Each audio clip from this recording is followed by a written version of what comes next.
The year is 1985. Arcades buzz with the sounds of joystick warriors.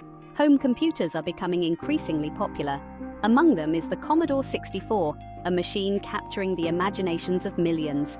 In this fertile ground for innovation, Accolade Software released Law of the West. This wasn't just another shoot-'em-up. This was a game that dared to be different. Law of the West thrust players into the dusty boots of a Wild West lawman. The game was more than just surviving gunfights. It challenged players to make tough choices, navigate social situations, and face the consequences of their actions. It was a breath of fresh air in a market saturated with predictable arcade experiences. This wasn't just a game, it was an interactive story. Law of the West offered a level of player agency rarely seen before. It was a sign of things to come, a glimpse into the future of gaming, where narratives and player choice would play increasingly important roles. Law of the West was a curious hybrid. Imagine the heart-stopping tension of a classic Western showdown, where every twitch of your finger on the joystick could mean life or death. Now, blend that with the intrigue of a choose-your-own-adventure novel, where your words have as much weight as your bullets. That was the magic of Law of the West. The game seamlessly wove together two distinct styles of gameplay. One moment you might find yourself in a tense standoff, needing lightning-fast reflexes to outdraw a grizzled outlaw. The next, you'd be staring down a saloon owner, trying to decide whether to trust his offer or toss him out on his ear. This innovative blend of action and adventure was unlike anything seen before.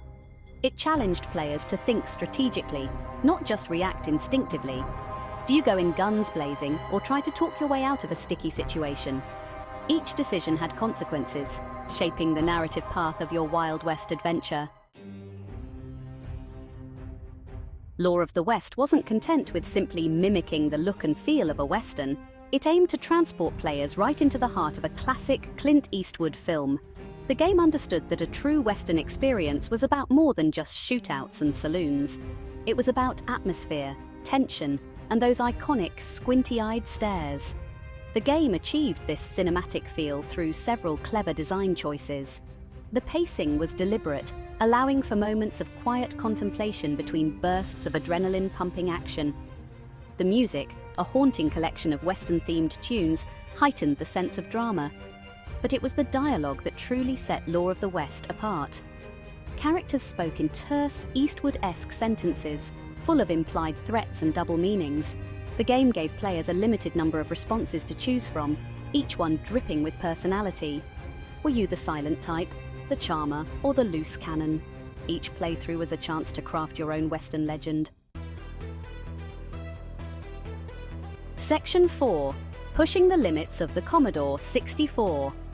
The Commodore 64, with its advanced graphics chip, was a technological marvel in its time. Law of the West took full advantage of this power, squeezing every last drop of graphical fidelity out of the machine. The result was a visually stunning game that pushed the boundaries of what was thought possible on an 8-bit home computer. Character sprites, while still pixelated by today's standards, were surprisingly detailed and expressive. Backgrounds, from dusty saloons to sun-drenched canyons, were brought to life with vibrant colors and a surprising amount of depth.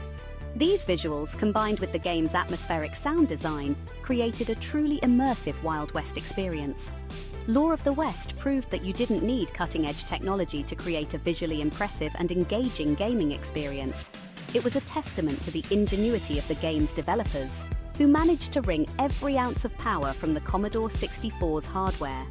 The result was a game that looked as good as it played, a rare feat in 1985. Section 5. A spaghetti western in 64 kilobytes. The Commodore 64, despite its impressive graphical capabilities, was limited by its 64 kilobytes of RAM. This might seem laughable by today's standards, but at the time it was a significant amount of memory. Law of the West used every byte wisely, cramming in an impressive amount of content and complex gameplay mechanics. The branching narrative structure, a key element of the game's innovation, was only possible thanks to clever programming and efficient use of memory. Each decision made by the player, each line of dialogue spoken, could potentially lead to a different outcome. This created a web of possibilities, making each playthrough unique and unpredictable. The game's 64 kilobytes of RAM housed not just code, but also the data for the game's graphics, sound, and dialogue. It was a testament to the developers' ingenuity that they could create such a rich and engaging experience within such tight technical constraints. Lore of the West proved that limitations could breed creativity, pushing developers to think outside the box and find innovative solutions. Section 6. From saloon doors to floppy disks, the story behind the game. The genesis of Lore of the West can be traced back to a group of talented developers at Accolade. Inspired by the gritty realism of classic Western films, they set out to create a game that captured the true spirit of the genre. It was a bold ambition, especially given the technological limitations of the time. The development team faced numerous challenges, from designing convincing character interactions to fitting the game's ambitious scope within the Commodore 64's limited memory. They spent countless hours poring over Western films, studying the nuances of dialogue, characterization, and visual storytelling. The team's dedication paid off. Lore of the West was released to critical acclaim, praised for its innovative gameplay, cinematic presentation, and surprisingly deep story. It was a commercial success too, becoming one of the best-selling Commodore 64 games of its time. The game's success cemented Accolade's reputation as a developer willing to push boundaries and deliver truly innovative gaming experiences.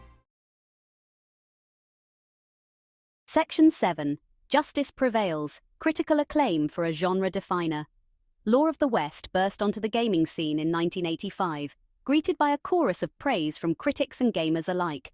Video game magazines, still a relatively new phenomenon, hailed it as a groundbreaking achievement. The game's unique blend of genres, cinematic presentation, and surprisingly deep story were unlike anything seen before. Reviewers lauded the game's innovative dialogue system, which gave players an unprecedented level of agency in shaping the narrative.